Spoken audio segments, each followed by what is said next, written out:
Hello प्यारे बच्चों, I hope आपकी पढ़ाई बहुत अच्छे से चल रही होगी। तो आज के इस वीडियो में हम जीएसटी कैसे कैलकुलेट की जाती है, यानी किसी भी वस्तु को जब हम खरीद के लाते हैं तो उस पे जीएसटी का क्या प्रभाव पड़ता है, कितना जीएसटी लगाया जाता है, उसको कैसे कैलकुलेट किया जाता है, उसको हम आज के इस वीडियो में समझने वाले हैं। तो जीएसटी से संबंधित जो हम टैक्स देते हैं उस टैक्स से संबंधित आपको कोई भी डाउट नहीं बचेगा इस वीडियो को पूरा देखने के बाद। तो चलो हम इसको क्वेश्चन की हेल्प से समझेंगे। तो पहले हम क्वेश्चन को अच्छे से रीड करते हैं।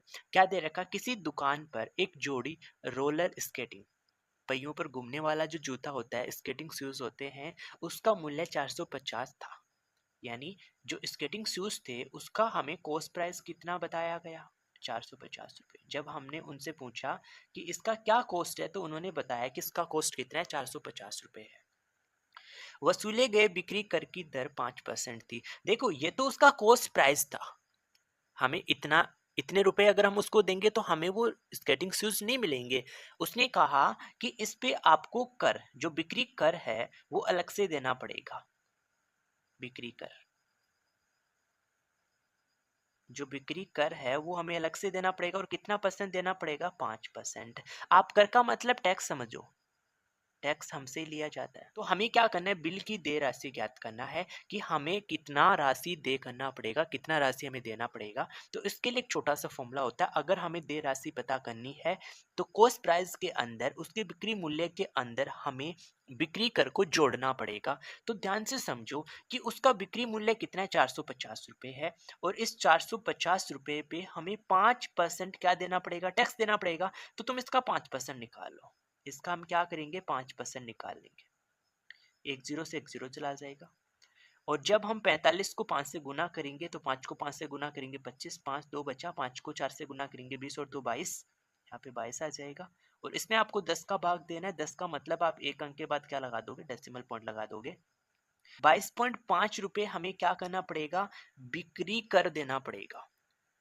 क्या देना पड़ेगा, बिक्री कर देना पड़ेगा। तो हमें देय राशि ज्ञात करनी है। देखो उसका मूल्य कितना था, स्केटिंग शूज का मूल्य हमें 450 रुपये बताया गया था, और फिर हमने 5% टैक्स दे दिया। तो 5% टैक्स का मतलब कितना बना, 22.5 रुपये बना।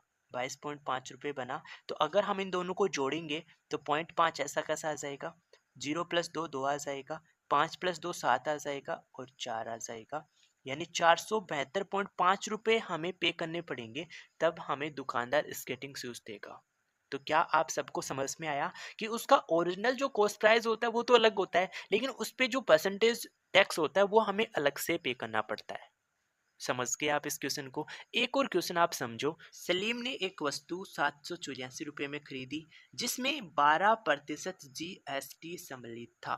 तो जीएसटी से पहले वस्तु का मूल्य क्या था।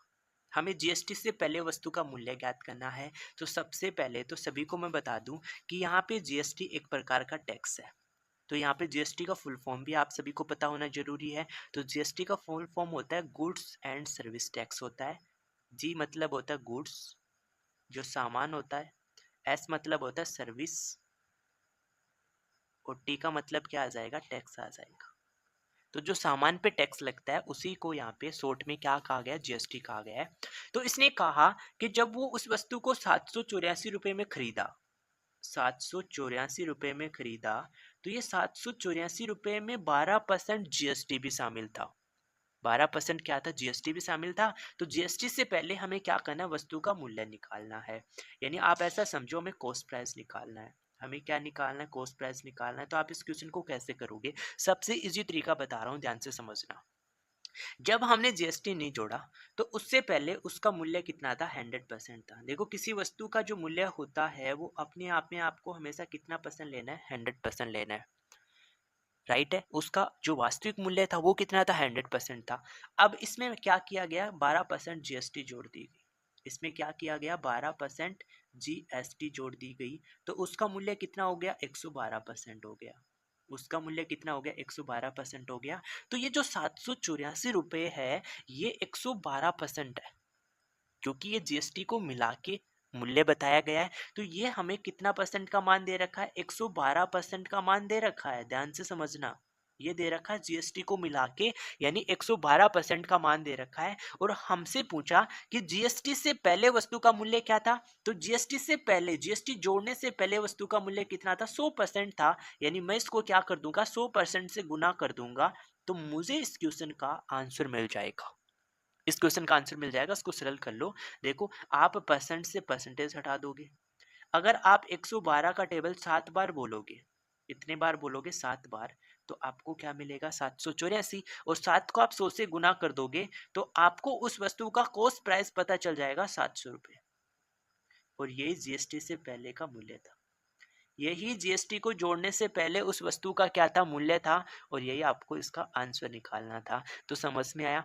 बहुत आसान क्वेश्चन है, बस आपको उस क्वेश्चन को करने का इजी मेथड आपको पता होना जरूरी है। अगर आप उस मेथड को जानते हैं तो आप उस क्वेश्चन का आंसर कुछ ही सेकंड्स में आप निकाल सकते हैं। तो आई होप सभी को ये क्वेश्चन समझ में आ गया। अगर किसी भी स्टूडेंट को डाउट रहा है तो आप मुझे कमेंट करके जरूर बताया करो। अगर आपका डाउट है तो उस डाउट पे मैं नेक्स्ट और वीडियो में नए क्वेश्चन के साथ आपका डाउट डिस्कस कर लिया करूंगा। तो आप मुझे कमेंट जरूर किया करो कि हमें इस क्वेश्चन में डाउट रह गया है। Okay, thank you for watching video.